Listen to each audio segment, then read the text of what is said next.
who's booted 5 goals in this game. So, welcome to our Metropolitan viewers. 3/4 time here in the preliminary final.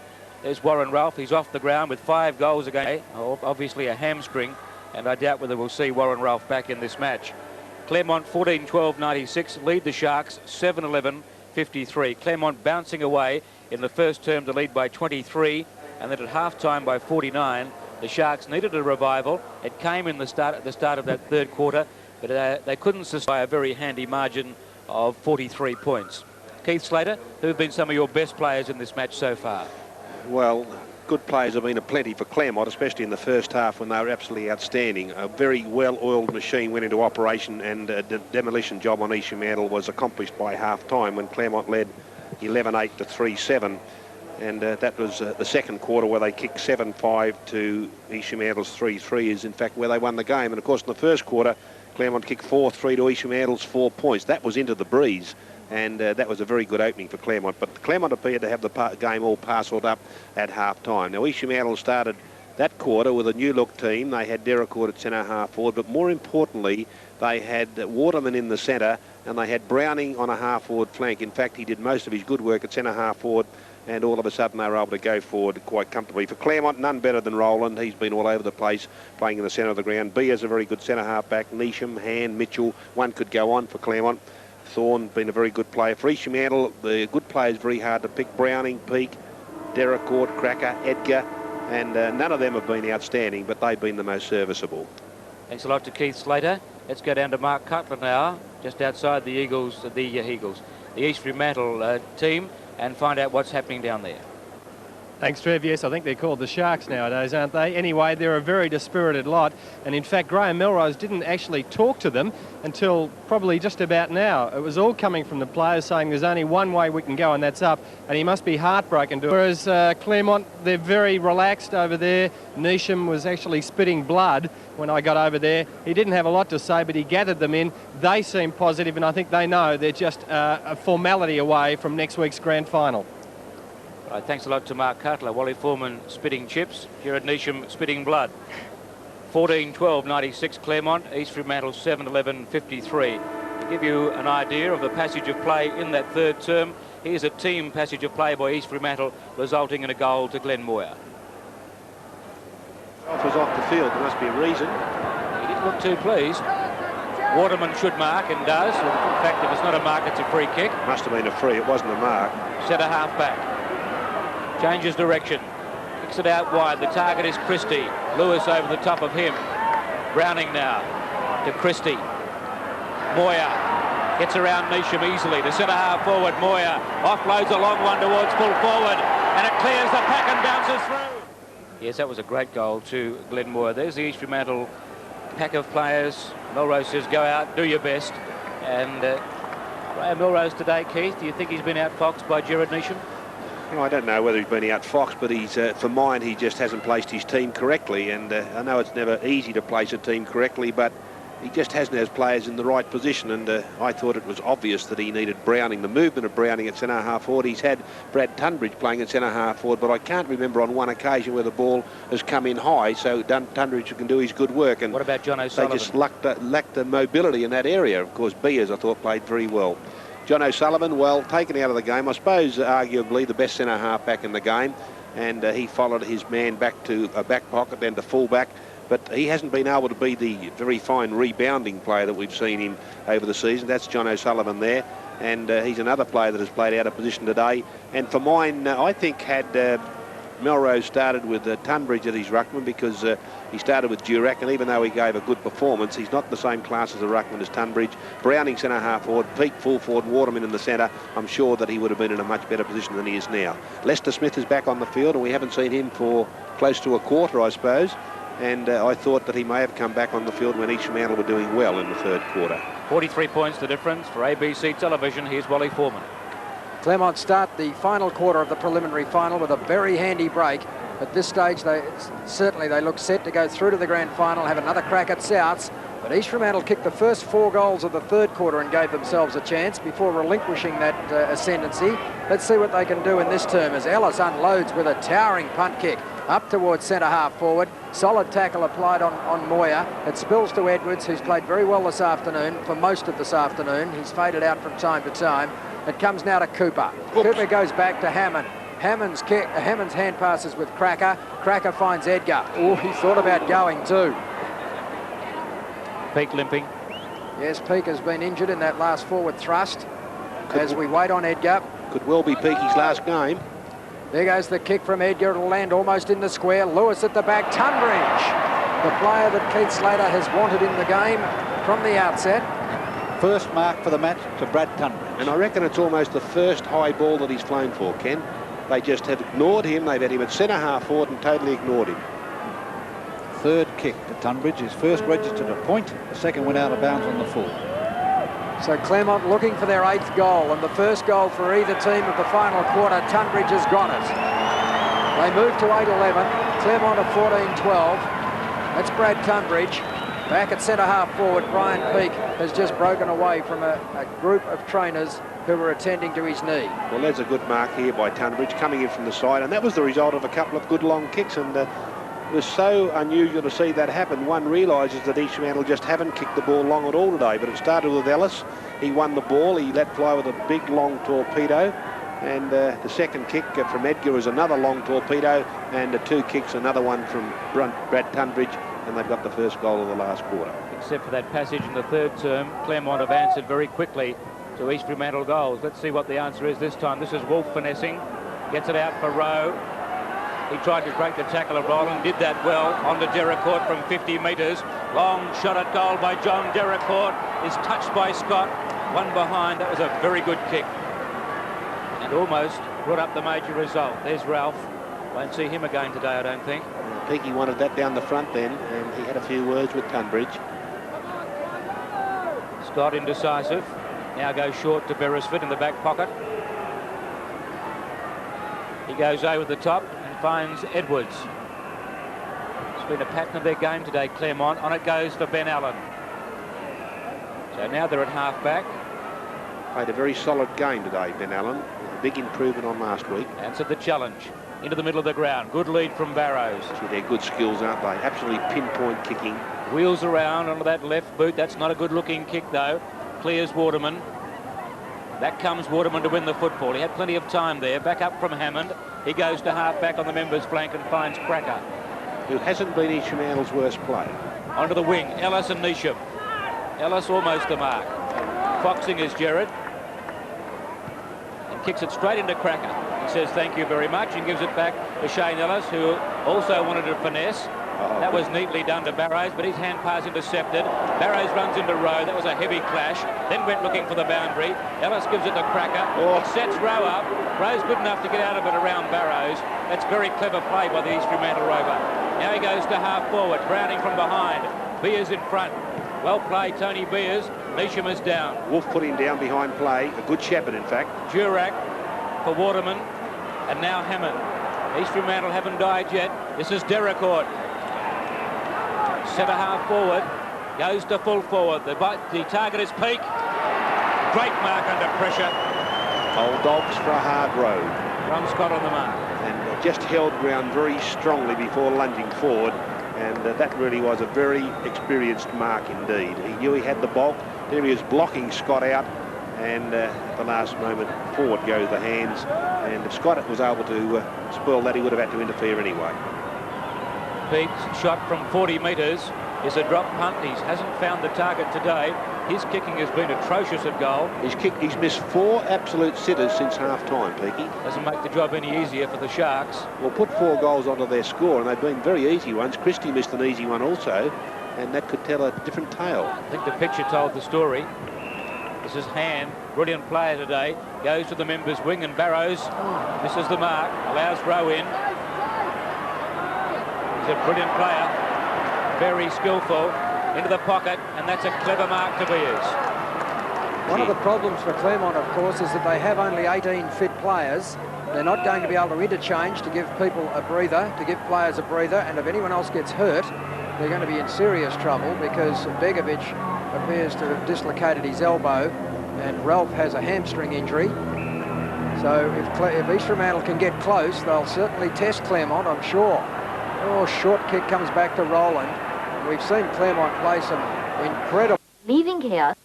ball this afternoon that's annoyed every Claremont supporter, including our cameraman.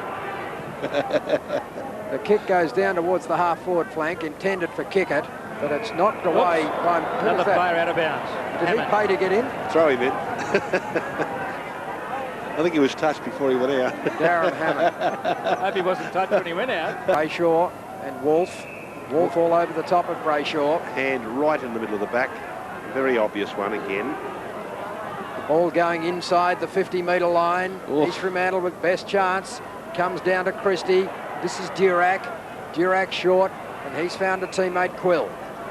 Quill is at left half-back. He's got to go along the boundary line. Very dangerous coming inboard. 14-12 to 8-13. East Fremantle have kicked the only goal scored so far in the last quarter. This is Browning. O'Sullivan. O'Sullivan up towards the half-forward line. Beers, gee, hasn't he done well in the two finals that Claremont have played? Big performance today. What a game. 4 kicks, 4 marks, 9 kicks, 12 effective hand passes to Beers as he kicks off to Scotty Edwards. And Edwards goes to Thorne, and now Allen. Allen goes over the half-forward line, down in the direction of Mann, or was it Turnbull it was, who was pushed out. Durack is there, now Hammond. Hammond was under a fair amount of pressure, but gets it back towards Quill, close to the boundary line. And Quill's happy to see it go out. Boundary thrown on Claremont's right half-forward flank. Very cosmopolitan crowd, 14-12 to 8-13. 6 minutes and 10 seconds have gone in the final quarter. East Fremantle need goals, and they need them quickly. Wolf and Brayshaw. Brayshaw almost given a second attempt. Christie caught by Kickett. Didn't have it in the opinion of the umpire. Christie with the free kick. Making him go back just as well, because I think he hand-passed it. I suppose it wouldn't be unfair to say that this has been the lowest key final round game this series. Christie to Browning. Middle of the ground. Again, he's paying a free kick anyway, but he could have easily paid the mark. Yes, he could have, but gee, didn't he play it well again? See, if you're in front and you've got the bulk of Brian Peake, you can do things like that.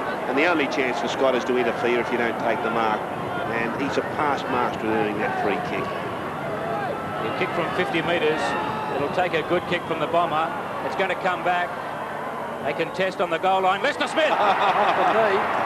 It's a goal. Oh, I'd like to have another look at it. The opportunity in the goal square. Tony Beers disputing it. Oh, I'd like to have a look at it. It was very high on the leg. Does it have to be below the knee, Will? It does. Let's have another look at that one.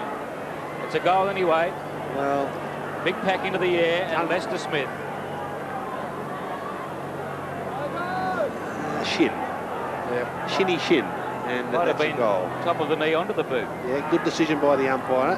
Well, It's closer than us, yeah, I wouldn't argue. keeps the game alive. 96 plays 67 in favour of the Tigers. 29 points, 5 goals wins it. 8 minutes gone. Man, a good knock. O'Sullivan read it best. Out to the wing, Han and Quill. Quill hasn't moved with the speed that he usually shows. Han got good vision too, and he finds Brayshaw. He goes across the ground to Thorne. He just held that. But I don't like their style of football today, Claremont, despite the fact they should win this match. Mitchell, too far for him. Turnbull into the pocket. Can he bring it in? No. He has great skills, but for a man who is, I suppose, around about 6'4", 6'5", not that easy to play the bouncing ball on the ground. Durack to contest this ruck, wins the tap. Nice knock down to Cracker. Cracker's kicked the half-back. Neesham's in this, so is Wolf. So is Roland. Wolf, too slow. Ridden into the ground, though. He's going to get the free kick. Peter thought. Woody Shoemaker, you reckon? Wolf, not too many kicks today. Into the middle of the ground. That was his first, Trevor. Ball spills free.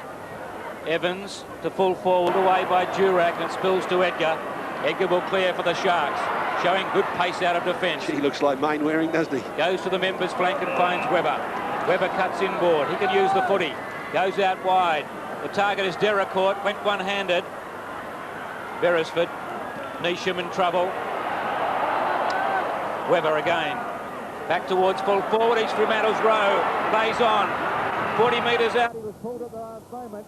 Oh, no. Yes. Tunbridge. He couldn't find the handle, so he said, blow that. Pope poked it through. They're happy about it. East Fremantle supporters can sense possibly some sign of a fight back here again. Yes, and it is on, and this has been a pattern of East Fremantle. Rowe not wasting any time. Made a mess of the kick, and it's beaten everybody. Tunbridge had a second thought, which is the correct one. It all started with a magnificent tackle by Durack at full-back, and he was able to bring the Claremont player Barrows down and allow Edgar to break away with it. And it's amazing where Coles can eventuate from, but that certainly was one feather in the cap of Lance Durack, who now is out at centre half back. Let's see, has Turnbull gone to centre half forward? I think he has, yes. Only 23 points the difference, and we played only 10 minutes in the final quarter. So there's plenty of time. East Fremantle have kicked the only 3 goals scored in the quarter so far. That's Evans with a hurried kick to the half-forward line. Turnbull gets in front. Over the top was Durack. No one able to take it away cleanly. Both teams are going to start feeling the pressure here. Hand gets it to Neesham. They need to be more direct, Claremont. Good shepherd provided on Moyer. Neesham with a hand pass in front of Thorne. He can't quite pull it in. Does now. That was cleverly done. Not a good kick. Terrible kick. Gives Ellis the chance to rebound. Out he comes in the direction of Christie. Christie gets around Mitchell far too easily, and here go East Fremantle again. This is Cooper, and Rowe is loose on centre wing. That's the direction that's the direction Waterman will go. It's with Cooper. Up in the direction of Rowe now. It took a long time to get to him, but he's got it. Bradley Rowe, the crowd roars whenever he picks it up. Down towards the half-forward line, and Pete. This is Lester Smith. Back towards goal. He's kicked it. What a miraculous goal. Neil Lester Smith, who has barely had a fifth this afternoon, has kicked an incredible goal, and the margin is 17 points, and Claremont are under siege. There's Rowe getting the kick away, and watch this, he's a left footer, remember, Neil Lester Smith. Peak doesn't take the mark. Lester Smith on his right foot, you'd reckon he was a dead set right footer, and he popped it right through the middle, and again, that all starts from full-back. On this occasion, it was Shane Ellis, a poor kick from Thorne, Ellis, and away went East Fremantle, and another goal on the board. The Queen waiting to come on. Crowd roaring now. What do you say, Pete, about this final? It could be on again. Last time we said that it was a draw. Hammond and Thorne. Hammond did very well in a tight situation. He follows it up too. Well played, Hammond. Back to the middle of the ground. Cooper. Roland makes his 14th mark. Best on ground by Roland today. And his best mark. Gee, this indecisive play by Claremont today. He's gone absolutely straight across the ground to hand. They gain nothing. He goes short and finds Allen. So they still retain possession. I suppose that's 9 points of the law. Allen goes into the pocket. Barrows, good mark. Under pressure from Allen. 50 metres. He is a good player, this boy. Yes, and that was a beautiful kick by Allen, who has great skills also. He set that up beautifully with Barrows. Just taking it over Ellis's head, accommodating Barrows, who has a very good pair of hands. And on the right side for that left foot, it'll be a good goal if he can kick it. And this really has been the answer for the greater part of the day since half-time. Claremont kicking the answering goal. Barrows with a job ahead of him, though, from the pocket. On his left foot. He's pushed it across the face, I think, or one behind. 13 minutes gone in this last quarter. Almost 13 and a half minutes. The Tigers 14-13-97. East Fremantle 11-13-79. The ball brought back by O'Sullivan towards the members' side of the ground. Allen went without it, gives Christie a chance. Now Rowe finessing on the half-back line. He's clever. Kicks towards centre wing. Lester Smith at the back. Browning in front. Roland a chance. Claremont are going to play a loose in the centre square if they can get it to him. It's tapped on towards Browning. And that was a push in the back. It could almost have been holding the ball against Brayshaw. Great use of the body, though. Yes, it was. Brayshaw from half-back. Kick short to centre wing. Evans.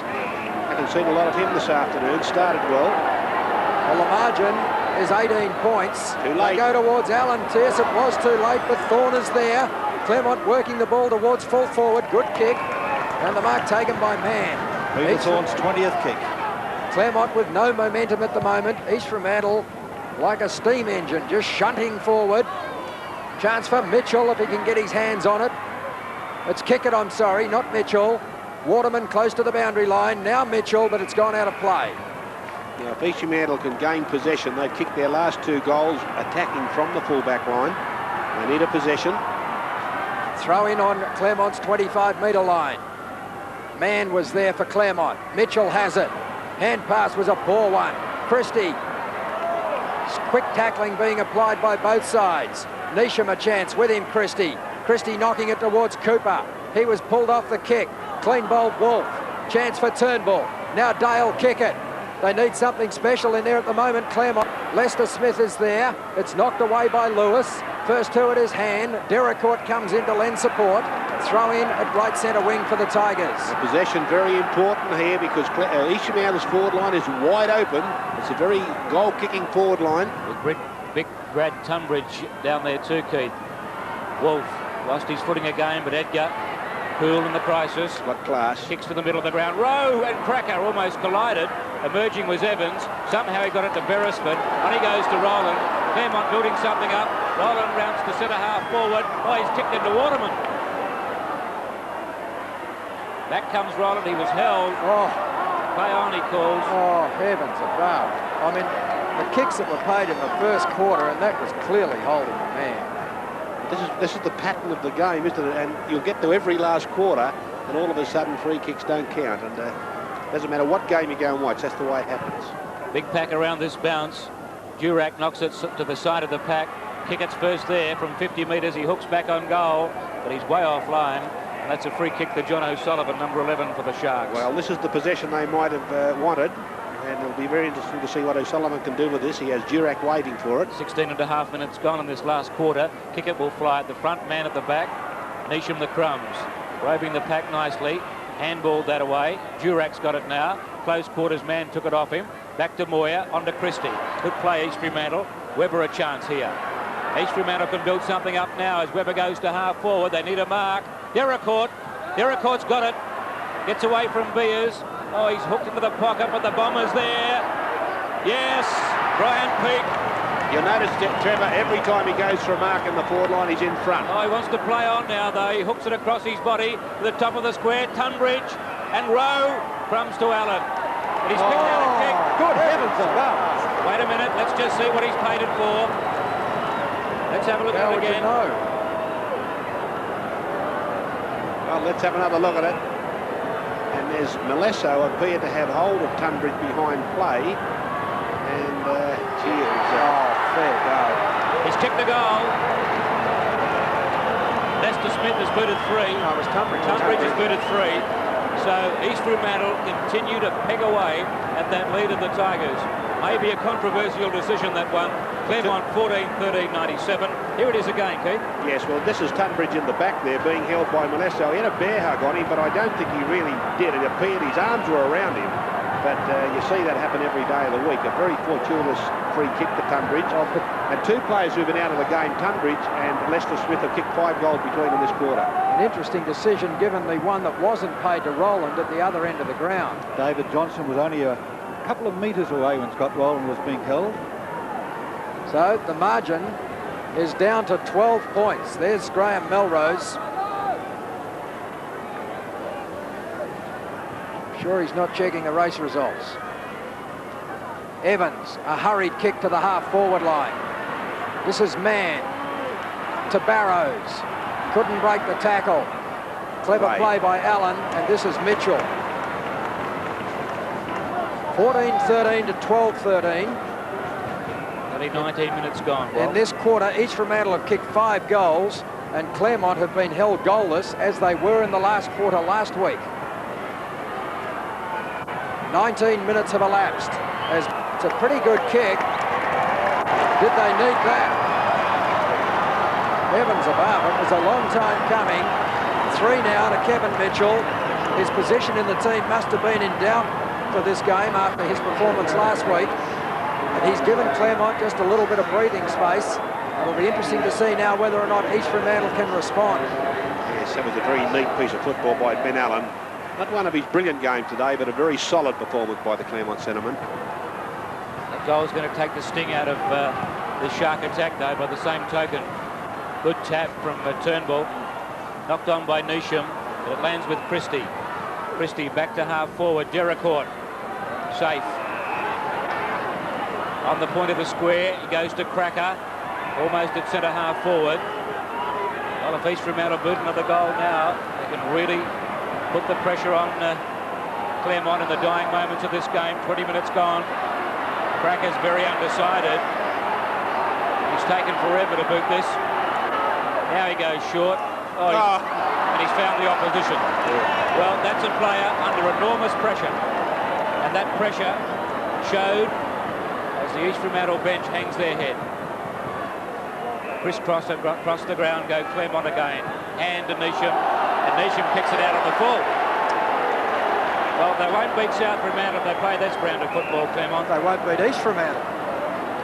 Lester Smith to the top of the square. Molesso sets from the side. Wolf went one-handed. Molesso emerges with the football. On to Edwards. Away goes Scott Edwards. He's got plenty of time and a paddock to run in. Over the top for Hand. One of the best on the ground. Caught by Cracker. Back he goes to Edwards. Had good presence of mind. Now he's in trouble. Holding the ball. Took too long. 23 minutes gone. They're going for the second option every time. Yep. And they are under enormous They've got pressure themselves now. in a very bad habit. Very bad habit indeed. Cracker towards centre half forward. Turnbull is there. Got a hand to it. Neesham at the back to Beers. Beers pulls it across his body. Edgar and Rowland get mixed up. The crumb spilled at Christie. Tackled by Thorne, but the free kick has been picked out to Edgar. Away he goes. Edgar from the attacking side of the square to fall forward. Cooper up. No mark. Evans confronted by Wolf. Still he goes, Evans. Now tackled by Moyer. Cooper's there to lend support. That's well done, Tony Evans. It knocked it out of bounds. He persevered. It's out of bounds 60 metres around from the Sharks' goal. Been a few doubtful free kicks in this last quarter. And wouldn't South Fremantle be loving this? Two teams are going to have to play themselves to the death. Surely that was holding the ball if the other ones have been. Tunbridge has a chance. He's playing a kick behind play. Scooped it back in the direction of Durack, but Mitchell, with sheer brilliance, stole it from that player, puts it to the half-forward line. Chance now for Claremont. Barrows has it. They're still indecisive. It goes in the direction of Thorne, who tried to tap it to kick it, who wasn't ready for it. Hammond was caught. Play on is the call. No. Free kick to Hammond. What for? Hammond plays on now. He realises the time is at a premium. He bounds up towards centre half back. Thorne just avoided a tackle, and Neesham goes up and takes the mark. He's made some mistakes today, Jared Neesham, but he's been one of Claremont's very best players. He's done a pair of hard work, and every time his side has needed him today, he's been around about the action. He'll be tied tonight, Keith. 10 marks. Kick number 20 coming up for Jerry Neesham. Oh, that's dangerous, but it's come off this time as Evans takes the mark. It's no good playing for time at the moment as far as Claremont are concerned. 23 minutes gone, so we've got a good 8 or 9 minutes to play. This is Turnbull, gets it by hand to Brayshaw. Brayshaw, more decisive than most of his teammates, finds Allen. Allen could have gone, but chooses to go back also. Now that will allow East Fremantle to plug the holes in the forward line. Claremont absorbing enormous pressure at the moment. East Fremantle, to their credit, will not give in. It goes in the direction of Scott. Can he pull it in before the boundary line? No. Boundary throw in it, right full forward for Claremont. It's about 30 metres around from their goal. What an incredible fight back by East Fremantle. They've kicked 5 of the 6 goals kicked in this final quarter. That was Mitchell over the top, straight down to Cracker though. Cracker gets it to Hammond, who appeared to be holding the ball. Mitchell pushed off it by Cracker. Gee, I really do have to question the umpiring in this last quarter. We wait on the throw-in. Durack using his body against man. Cracker's got it now though. Webber to the wing position. Tunbridge flies. The crumbs come down to Evans. Evans goes short. Finds Mitchell. Well, might have been luck of fortune there, but it's come off. But Claremont's method of play today, for some unknown reason, they've dropped into this across the ground crisscross play. Yes, it's not pretty, and it's ruining their style of play. Yeah, I agree with that. I believe that they were lucky they were a long way in front. Mitchell's kick will fall short. Kickett's in front of the pack, and he's taken a great mark and a whack across the eye. A very skillful player, not the Kickett we know today, but he has contributed to Claremont in their 15 goals. This should seal it, Keith. Yes. He might look sideways for someone. Well, he's a material type player and he can keep bobbing up, and even though he might not be having a man, and it's certainly an acquisition to any side. A kick from 15 metres, it chips and it's a goal. Not by much, it just sneaked in, right side of the post. 2 goals to Dale Pickett, 4 goals the margin. I'd say at the 25-minute mark, the Sharks are mothballs. Yes, I think they've done enough, Claremont, but I agree with you, Trevor. They've got into a very bad habit today, and that type of football does not win grand finals. And I would say they were very lucky they had a very big lead when they started indulging themselves in that type of luxury East Fremantle type player. And it was East Fremantle back in the 50s who started that possession game, and no doubt it's been brought down through the ages.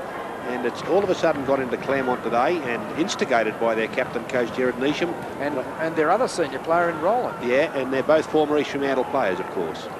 Don't forget that Claremont led 10 goals 6 to 1 goal 6 at the 21-minute mark of the second quarter. And that's about when they started this nonsense, Ken. Yes. I think one of the big factors in them playing that game has been the loss of Ralph. They've lost that spearhead and no one to kick directly to up in that area, as Edwards takes a relieving mark in the full back line, and the crowd is now starting to leave Subiaco Oval.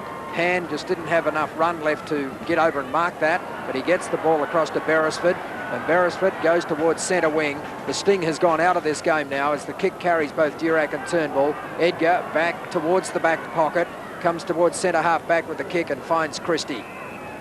Mitchell on his mark. Hand pass goes to Ellis, shrugs the tackle, kicks to centre half forward where Bill Cracker is badly outnumbered. This is Beresford. Hand passes to Allen. Allen could go short to Evans. That's exactly what he's done. He hooked that that kick around the corner, and now Evans goes for some distance. It just carried Edgar. Thorne will run onto it if it'll sit. It won't, and the ball goes out of play just inside Claremont's 25-metre line. 16-13 to 12-13. 4 goals is the margin, and 27 minutes have gone in the final quarter. Yes, I don't think anything South have seen here today would have worried them unduly. No, I agree with you, Keith. Maybe the form of Ralph early on, but of course he now has a problem. This is Scott.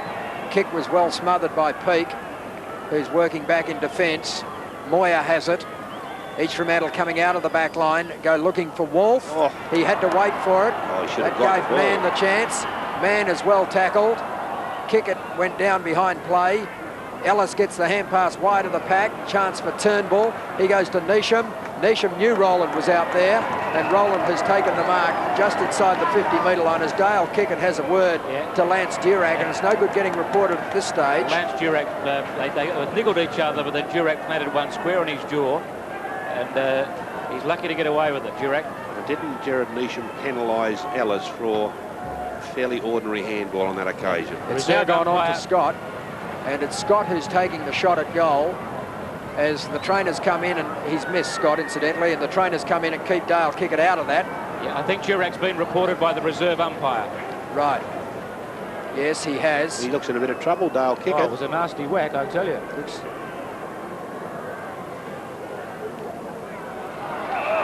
That's a mark to Ryan Turnbull, and that wasn't good play for East Fremantle. East Fremantle are gone.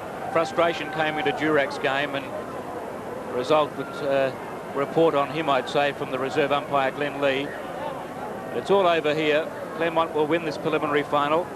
And they've got just 1 week to regroup and mop up their injuries. Get back into the right frame of mind, yes. The right form. Yeah, they've had a torrid day today, and they've brought it on themselves with that short game. Turnbull from just inside 50 metres.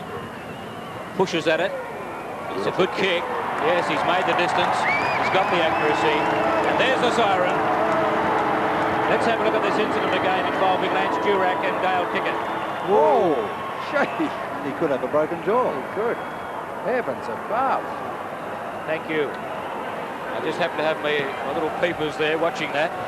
And wasn't a good way to this game to finish up. You might start calling the fights. Might be one between you and me before the end of this season. Well, he can get in the first part of the fishing season in Geraldton next year, I reckon, Lance Durack. Yeah, Claremont 17-14, 116. East Fremantle 12-13, 85. So the margin is finished up at 31 points in favour of the Tigers. Jared Neesham, a happy man, no doubt, although there's plenty of work to do for the Tigers this week. Now, there's another incident here. Yes, there was a spectator who came in and got involved with Dale Kickett. and the police had to go in and sort that out. I'm not sure what that was all about. Well, I think it would be a good move if the Claremont players waited for Dale Kickett. They must have known he was in a bit of trouble. They're just walking off, leaving him. And I just think it might have been nice if they had got around him and give him a bit of support. So Claremont getting a good round of applause as they leave this ground here. We'll have some shots from the rooms in a moment. Ken, your top half dozen players from both sides. Thanks, Trevor. For Claremont, Scott Rowland, 15 marks, 23 kicks, 8 effective hand passes. Jared Neesham, 10 marks, 21 kicks, 9 effective hand passes. Mark Han on a wing had 20 kicks. Ben Allen had 15. Scott Edwards had 14. And then we look at Peter Thorne, 10 marks, 20 kicks and 7 effective hand passes. For East Fremantle, Brian Peake had 18 kicks and 7 marks. Edgar had 18 kicks and 1 effective hand pass. John Derricourt, 7 marks, 14 kicks and 9 hand passes. Christie had 16 kicks. He battled hard. And Hammond had 14. And Webber on his wing had 18 kicks. And the free kicks in the preliminary final, Claremont received 19 and East Fremantle 34. Our statistician today is Ken Casillas. Thanks very much, Ken. I wonder if that's the last time we'll see Bomber Peak in the blue and white colours as he leads the game. Could well be. Ground. Yep.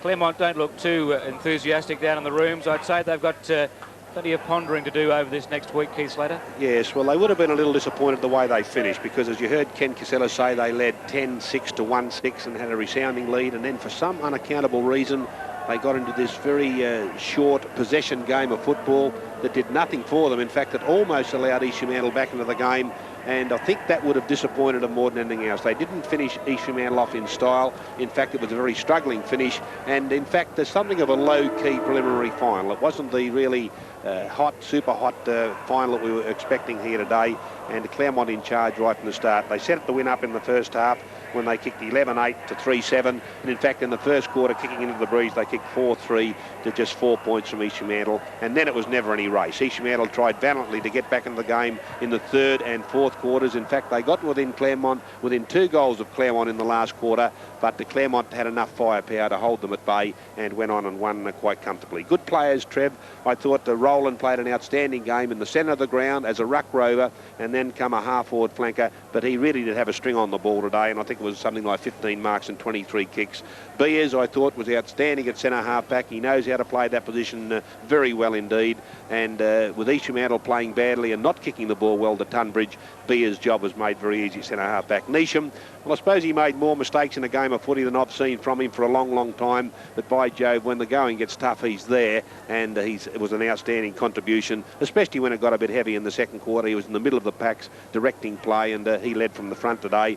I thought Han on a wing was a good player. Allen, a solid game in the centre of the ground. Mitchell was quite a brilliant half-forward and finished off with how many goals did Mitchell kick? I think he kicked 3 goals, 2 in the second quarter, 1 in the last quarter. Yeah, and Thorne played his usual steady type of influencing game, combining well with the likes of Rowland and Neesham for the greater part. And there were other players on the Claremont side I thought played well. For East Fremantle, none better than the Bomber. I don't agree with his positioning in the forward pocket, sometimes having a run on the ball. I think at full forward he would be best value for East Fremantle, but having said that, he must have missed 5 absolute sitters today, and had he kicked those 5, then who knows what might have happened to the game. But he still played very well. Webber on a wing I thought was a very good player. Derricourt started in defence, went to centre half forward, and he was a very handy contributor. Edgar on a half-back flank, a good player. Browning wasted early in the game, but was a good contributor when brought out to a half-forward flank. Christie and Durack were other hard tries for the Sharks, and their season is over for 1989. Thanks a lot, Keith Slater. Well, let's have a look at this.